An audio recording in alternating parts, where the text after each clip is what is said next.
Quranın bir ayəsi var, Talaq surəsinin 2-ci, 3-cü ayələridir. Kim də ruzi istəyirsə, bu ayələri oxuya da bilər.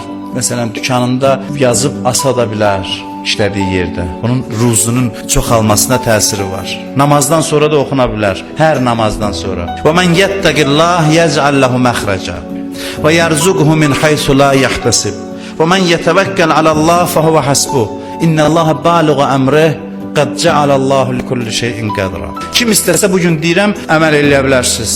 Namazı bitirdiniz, 3 dənə İxlas surəsi deyin. 3 dənə salavat, 3 dəfə də bu ayəni deyin. Sonra da təsbihat xanım Zəhranı deyə bilərsiniz. 3 dənə İxlas, Qul Huvallah surəsi, 3 salavat, 3 dəfə də bu 2 ayəni. Talaq surəsi 2-ci, 3-cü ayələr. Hər gün, hər namazdan sonra bunu eləyin. Bunun həm axirət və xeyri var, həm dünya var. Böyük alimlərimizdən birindən soruşdular. Dedi ki, nə əldə eləmişəmsə bu əməl eləməyin nəticəsindədir.